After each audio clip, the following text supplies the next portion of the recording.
अब ना ब्रेकअप हो जाने के बाद एक लड़की को सुपर पावर मिलती है जिसको टाइम को स्टॉप कर सकता है। टाइम स्टॉप कर कर लोगों के साथ वो कुछ भी कर सकता था। हेलो फ्रेंड्स, इसी कंसेप्ट पर बेस्ड आज मैं आपको कैशबैक ये 2006 की एक fantasy romance Hollywood movie explain करने वाला हूँ। अगर आपको वीडियो अच्छा लगता है तो प्लीज इसे लाइक और कमेंट जरूर कर दीजिएगा। बिना किसी तरीके एक्सप्लेनेशन स्टार्ट करते हैं। मूवी स्टार्ट होते ही हम हमारे मेन कैरेक्टर बेन का ब्रेकअप देख सकते हैं। जिस लड़की से उसका ब्रेकअप हो रहा था सूजी, ये उसकी फर्स्ट गर्लफ्रेंड थी। उसके साथ बिताए हर पल उसे याद आ रहे थे। वो वंडर करता है कि उसका ब्रेकअप हुआ कैसे। एक पल में तो एक साथ थे, एक दूसरे को आई लव यू बोल रहे थे, और नेक्स्ट वीक सूजी किसी और के साथ थी, तो शायद उसको भी आई लव यू बोल रही होगी, पर इसका कोई भी मीनिंग नहीं है। बेन के फ्रेंड का नाम था शॉन। शॉन उसे समझाने की कोशिश करता है, उसे सिर्फ एक बेटर ऑप्शन मिल गया, इसी वजह से उसके पास वो चली गई। उसके बारे में तुम्हें ज्यादा सोचना नहीं चाहिए। तुम किसी ब्यूटीफुल सी लड़की को डेट करो, फिर सूजी को जेलस लगेगा और तुम्हारे पास वो वापस आ जाएगी। शॉन का लड़कियों के साथ एक्सपीरियंस बहुत ही घटिया था। हर लड़की उसे मारकर चली जाती थी, तो उसकी एडवाइस बेन नहीं ले सकता। शॉन आर्टिस्ट बनना चाहता है। जब भी उसकी ड्राइंग क्लास होती थी तो हमेशा लड़कियों को ही ड्रॉ करता था। हमेशा उसे सूजी की याद आती रहती थी। एक रात उसने उसे कॉल किया। उसने पूछा कि क्या हम फिर से एक साथ रह सकते हैं। सूजी ने उसे मना कर दिया। वो दिन रात अपने बेड में ही पड़ा रहता था। सूजी के जाने के बाद जैसे उसका ऑक्सीजन चला गया था, स्लोली स्लोली उसकी नींद भी चली गई। उसने सोने का बहुत ट्राई किया, पर फिर भी वो कर नहीं पाया। अब सडनली उसके पास 8 एक्स्ट्रा आवर्स थे। वो अलग अलग चीजें ट्राई करता था, पर फिर भी टाइम पास नहीं होता था। वो कुछ भी करे, सूजी की याद हमेशा उसके साथ रहती थी। एक रात वो ग्रोसरी लेने के लिए गया हुआ था। वहां पर नोटिस देखता है कि उन्हें काम करने के लिए स्टाफ की जरूरत थी। बेन को नींद नहीं आती, तो 8 एक्स्ट्रा घंटे बिताने के लिए यहाँ पर वो जॉब कर लेता है। वहाँ के जब मैनेजर को उसने देखा, तो मैनेजर पहले फुटबॉल का प्लेयर हुआ करता था, अब यहाँ का मैनेजर है। ये देखकर बेन रियलाइज करता है कि लाइफ इसी तरीके से बहुत फास्ट गुजर जाएगी, पर इसके लिए वो कुछ कर भी नहीं सकता। बेन के साथ एक लड़की काम करती थी, उसका नाम था शैरन। बेन ने नोटिस किया कि उसका मैनेजर शैरन के साथ बहुत ही अजीब तरीके से पेश आता है। शैरन को ये बात अनकंफर्टेबल लगती है।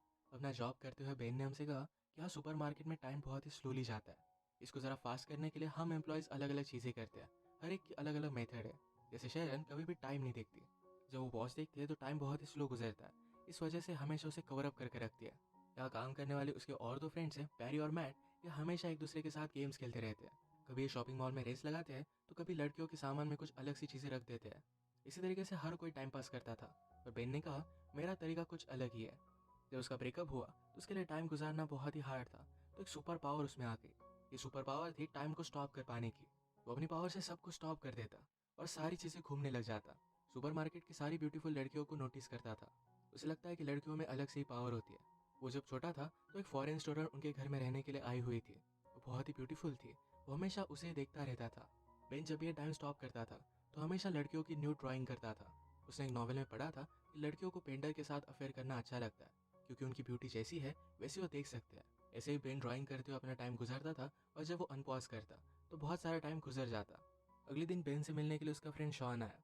शॉन को पता था कि अभी बेन अपने इस गर्लफ्रेंड के बारे में सोच रहा है। उसे कहता है तुम्हें जल्द से मूव ऑन करना चाहिए। शॉन हमेशा उसे यही बात कहता रहता है, तो इस मूवमेंट को भी वो पॉज कर देता है। एक्चुअल में बेन और शॉन ये बचपन से बहुत अच्छे फ्रेंड्स थे। जब शॉन की मदर घर से चली जाती तो दोनों मिलकर न्यूड मैगजीन्स देखते। एक दिन जब ये दोनों देख रहे थे तो शॉन की मदर वापस आ गई। वो इन दोनों की फ्रेंडशिप को अलग ही समझती है। आज शॉन बेन से कह रहा था तुम्हें स्ट्रिप क्लब वगैरह मेरे साथ चलना चाहिए। सुनकर बेन को अपने बचपन का एक किस्सा याद आता है। उनकी स्टेज पर एक लड़की थी जो पैसों के लिए न्यूड होती थी। ये सारे फ्रेंड्स लाइन लगाकर उसे मिलने के लिए जाते थे। इसके बाद हम देखते हैं अगले दिन बेन और शैरन की नजरों से नजरें मिली थी। लॉकर रूम में शैरन को जरा भूख लगी थी, तो बेन का सैंडविच मांग लेती है। सैंडविच का पिकल शैरन के गाल पर लग गया था। जैसे कि बॉलीवुड मूवीज में होता है, वैसे एक रोमांटिक सा इनका मूवमेंट हुआ। ये मूवमेंट बेन जाने नहीं देना चाहता था, इसे फ्रीज करके रखना चाहता था, पर शैरन चली गई। वो कुछ भी कर नहीं पाया। उसे अच्छा लग रहा था कि सूजी से मूव ऑन कर अब वो शैरन को लाइक करने लग गया है। तभी उसके फ्रेंड ने डिस्कस कर रहे थे। मैट कहता है आज मैंने शैरन को डेट के लिए पूछा। मैट इसके लिए बहुत एक्साइटेड था, पर बेन को बहुत बुरा लगता है। बेन हमसे कहता है हमेशा मेरे साथ ऐसी चीजें होती रहती है, तो जिसको भी लाइक करता है उससे दूर चले जाते हैं। वो जब छोटा था तो अपने टीचर को लाइक करता था, पर टीचर के साथ कुछ भी हो नहीं सकता। उसकी और एक क्लासमेट थी जिसको बहुत लाइक करता था। एक दिन उस लड़की का एक्सीडेंट हो गया। उसके प्लास्टर पर हर कोई ग्राफिटी बनाता था। बेन हमेशा उसे देखता रहता, तो उस लड़की ने उसे अप्रोच किया। बेन ने भी अपनी सिग्नेचर उस प्लास्टर पर बनाई। जब उस लड़की का प्लास्टर निकला तो उसका पूरा हाथ हेयर से भर गया था। सब लोग उसे चिढ़ाने लग गए। वो अकेली पड़ गई थी, तो बेन उसके पास आकर बैठा। कहा कि तुम जैसी हो वैसे ही ब्यूटीफुल हो। इसके बाद एक गर्लफ्रेंड बॉयफ्रेंड बन गए थे। एक दिन बेन ने उसे स्कूल के पीछे बुलाया। उसके पास आई और पूछती है क्या तुम मुझे किस करना चाहते हो। बेन कहता है कि हाँ, पर कल तुम मुझे यहाँ मिलना। कल स्कूल में कोई भी नहीं होता। कल हॉलीडे था तो उन्हें कोई भी डिस्टर्ब नहीं करता। अगले दिन बेन ने उसका बहुत वेट किया, पर वो आई ही नहीं। बाद में उसे पता चला कि उस लड़की का ट्रांसफर हो गया है। फिर से हम प्रेजेंट में देखते हैं कि बेन और शॉन बात कर रहे थे। बेन ने शारन के बारे में शॉन को बताया, पर वो ये भी कहता है मैट और शारन आज मूवी देखने के लिए जाने वाले हैं। शॉन ने कहा कि वो सिर्फ एज अ फ्रेंड्स मूवी देखने के लिए जा रहे होंगे, उनके बीच में कुछ है ऐसा कंपलसरी नहीं। पर जब नेक्स्ट डे बेन काम पर जाता है तो मैट अपने फ्रेंड से शारन के बारे में बात कर रहा था। वो बता रहा था कि वो और शारन कल रात इंटीमेट हुए। बेन का दिल टूट जाता है। इसी मोमेंट पर उनके मैनेजर उनके पास आए, कहते हैं मेरे एक ओल्ड फ्रेंड के साथ मैंने पेट लगाई थी, उसकी टीम के साथ हम सबको मिलकर फुटबॉल खेलना है। इस फुटबॉल मैच पर मैट को सपोर्ट करने के लिए शारन भी आई हुई थी। इनमें से किसी को भी फुटबॉल खेलना आता नहीं था, तो बहुत ही बुरी तरीके से हार रहे थे। ऑपोजिट टीम के 26 गोल हो गए थे और उनके 0 ही थे।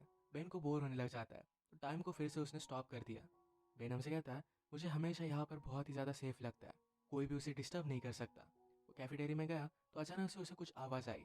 वो आसपास देखने लग जाता है। एक आदमी अनफ्रीज होकर वहाँ से भाग गया। बेन सिर्फ अकेला नहीं है जो टाइम स्टॉप कर कर घूम फिर सकता है। घूम फिर कर बेन फिर से मैच में वापस आया। इनका लास्ट गोल था, तो मैट ने जोर से फुटबॉल को किक किया तो मैनेजर की नाक को तोड़ देता है। उसे हॉस्पिटल लेकर गया। बेन को कहकर जाता है कि शारन को घर छोड़ देना। बेन और शारन फिर कॉफ़ी के लिए आए। बेन शारन से पूछता है कि तुम और मैट डेट कर रहे हो। शारन ने कहा कि ऐसा कुछ भी नहीं है, हम सिर्फ एज अ फ्रेंड्स ही मूवी देखने के लिए गए हुए थे। बेन को ये बात सुनकर अच्छा लगा। शारन का एक बॉयफ्रेंड था, उसे ब्रेकअप किए हुए उसे 6 महीने गुजर चुके हैं। बेन भी अपने ब्रेकअप के बारे में उसे बताता है। एक दूसरे को और भी जान लेते हैं। शारन ने कहा कि नाइट में मैं स्पेनिश सीखती हूँ, उसे अलग अलग प्लेसेस घूमना है, वहाँ के लोगों के बारे में जान लेना है। स्पेनिश सीखने के बाद शायद वो स्पेन में जाकर वहाँ पर टीच करेगी। उसे साउथ अमेरिका भी बहुत अच्छा लगता है, तो वहाँ पर भी वो जाना चाहती थी। वो बेन को उसके ड्रीम्स के बारे में पूछती है। बेन ने कहा कि मुझे ड्रॉ करना बहुत अच्छा लगता है, शायद एक दिन उसकी भी आर्ट गैलरी में एग्जीबिशन होगा। शारन ने कहा कि मैं हमेशा एक आर्टिस्ट से मिलना चाहती थी, वो वर्ल्ड की किसी भी चीज़ में ब्यूटी देख सकते हैं। ये बात शारन को बेन की बहुत अच्छी लगी। बेन ने शारन को घर पर छोड़ दिया। ये दोनों किस करने वाले थे, पर ये सही से हो नहीं पाई। अगले दिन मैनेजर ने अनाउंस किया कि उसका बर्थडे आने वाला है, तो सबको उसके घर पर पार्टी के लिए आना पड़ेगा। शारन फिर बेन से पूछती है क्या उस रात तुम मेरे साथ चलोगे। बेन इसके लिए हाँ कहता है। इन दोनों की एक ऑफिशियल डेट थी। मैनेजर ने बेन को बुलाया, कहा कि बर्थडे पर एक सरप्राइज स्ट्रिपर भी होनी चाहिए, इसका इंतजाम तुम करोगे। बेन को पता नहीं था कि वो कैसे करेगा, पर वो शॉन की हेल्प लेता है। शॉन को इन सब चीज़ों के बारे में बहुत ही अच्छी नॉलेज होती है, तो उसे एक पब में वो लेकर गया। वो एक लड़की से बात करते हैं, पर उस लड़की ने कहा कि मैं उस रात बहुत ही बिजी हूँ, मेरे एक फ्रेंड को वहाँ पर मैं भेज दूंगी। कल रात के बाद बेन को हर जगह पर शारन ही दिख रही थी। वो टाइम को स्टॉप कर कर हमेशा उसे ही ड्रॉ करता। ऐसे ही कुछ दिन बीत गए और कल मैनेजर का बर्थडे था। तो शारन बेन से पूछती है क्या तुम अब भी मेरे साथ डेट पर चलना चाहते हो। बेन कहता है कि ऑफकोर्स चलना चाहता हूँ। जाते वक्त शारन बेन को प्रॉपरली किस कर कर गई। इतने दिन तो बेन को नींद नहीं आई थी, पर आज रात वो बहुत सोया। उठने के बाद उसे एक आर्ट गैलरी से कॉल आता है। बेन के पिक्चर्स उन्हें बहुत अच्छे लगे थे और उसे मिलने के लिए बुलाया हुआ था। बेन इसके लिए बहुत ही एक्साइटेड हो जाता है, पर इस सिर्फ उसके फ्रेंड मैट और बैरी उसका मजा ले रहे थे। रात में बहुत ही अच्छे से रेडी होकर वो शारन के पास पहुंचा। वो शारन को अपने आर्ट की गुड न्यूज़ बता देता है। उसे भी बहुत अच्छा लगता है। ये दोनों फिर पार्टी में आए, पर बेन यहाँ पर सुजी को देखता है। पार्टी में इन्होंने ऑर्डर की हुई स्ट्रिपर भी आई हुई थी। ये वही स्ट्रिपर थी जो शॉन और बेन बचपन में देखने के लिए जाया करते थे। शॉन मौके का फायदा उठाकर उसे डेट के लिए पूछ लेता है। शॉन हमेशा लड़कियों से कुछ भी गलत चीजें बोलता था, पर ये लड़की उसे बचपन से जानती है, तो कोई भी प्रॉब्लम नहीं आएगा। शायद उसकी भी लव स्टोरी यहाँ से स्टार्ट हो जाएगी। पार्टी में बेन जरा वॉशरूम के लिए जाता है, तो वहाँ पर सूजी भी थी। सूजी को बेन को शारन के साथ देखकर जरा बुरा लगा था। वो रियलाइज करती कि बेन उसके लिए परफेक्ट था, तो उसे फिर से पाना चाहती थी। बेन उसमें कोई भी इंटरेस्ट नहीं दिखा था। इसी के पैरेलल में हम देख सकते हैं मैनेजर शारन से बात करने लग गया। वो उसे हरास करने लग जाता है, तो शारन इस पर गुस्सा होके और यहाँ से निकलने लग गई। उसने जब ऊपर बेन और सूजी को देखा, तो उसी मोमेंट पर सूजी बेन को किस कर रही थी। अगली मोमेंट पर बेन ने उसे झटक दिया था, पर शारन ने देखा नहीं। वो गुस्से में यहाँ से चली गई। बेन रियलाइज करता है कि शारन को क्या लगा होगा। उसने टाइम को स्टॉप कर दिया, सोचा कि वो शारन को क्या बताएगा, पर कुछ भी वो सोच नहीं पाता। ऐसे उसने 2 दिन तक टाइम को स्टॉप करके रखा था। अनपॉज करने के बाद भी वो शारन को मना नहीं पाता। वो उसे मिलने के लिए गया, पर शारन उसकी कुछ भी बात नहीं सुनती। उसे फिर से नींद आना बंद हो जाता है। जैसे हमने पहले देखा था कि बेन के फ्रेंड्स ने उसे प्रैंक कॉल कर कर एक आर्ट गैलरी में मिलने के लिए बुलाया हुआ है। तो बेन एक्चुअल में अपना सब आर्ट लेकर उस आर्ट गैलरी में चला जाता है। वहाँ के एजेंट से उसने बात की तो उसकी कोई भी अपॉइंटमेंट नहीं थी, पर एजेंट उसकी ड्राइंग देख लेता है। उसे ड्राइंग्स बहुत ही पसंद आई। वो बेन को अपॉर्चुनिटी देते हैं और अब उसका एक आर्ट शो होने वाला था। इसका इनविटेशन बेन शारन को देकर आता है। इस एग्जीबिशन ने शारन की बेन ने जो भी ड्राइंग्स बनाई थी सिर्फ यही लगाई हुई थी। ये सब कुछ बहुत ही ब्यूटीफुल था। बेन से एक आर्ट के एजेंट बात करने लगे, कहती है मुझे तुम्हारी ड्राइंग्स बहुत ही पसंद आई। वो न्यूयॉर्क से थी, उसे बहुत बड़ी अपॉर्चुनिटी दे सकती थी। बात करते हुए बेन ने नोटिस किया कि शारन भी ये शो देखने के लिए आई हुई है। ये आर्ट एजेंट उसे पूछ रही थी कि फ्यूचर में तुम क्या करना चाहोगे। बेन कहता है कि मुझे साउथ अमेरिका में जाकर ट्रैवल करके ड्राइंग करनी है। एक्चुअल में शैरन का ड्रीम था कि उसे साउथ अमेरिका में ट्रैवल करना है, तो बेन भी उसी के साथ ट्रैवल करके ड्रॉ करना चाहता था। शैरन उसकी सारी ड्राइंग्स देखकर बेन को माफ़ कर देती है। बेन फिर से उसे सॉरी कहता है, पर शैरन ने कहा कि पेंटिंग्स देखकर मैं सब कुछ समझ गई हूँ। बेन ने पूछा कि क्या तुम मुझ पर ट्रस्ट करती हो। शैरन ने कहा कि हाँ करती हूँ। शैरन को उसने आँख बंद करने के लिए कहा। उसे किस करता है और उसी मोमेंट पर उसने टाइम को स्टॉप कर दिया। अब जब टाइम स्टॉप हो गया था तो बेन के साथ शैरन भी आसपास घूम सकती थी।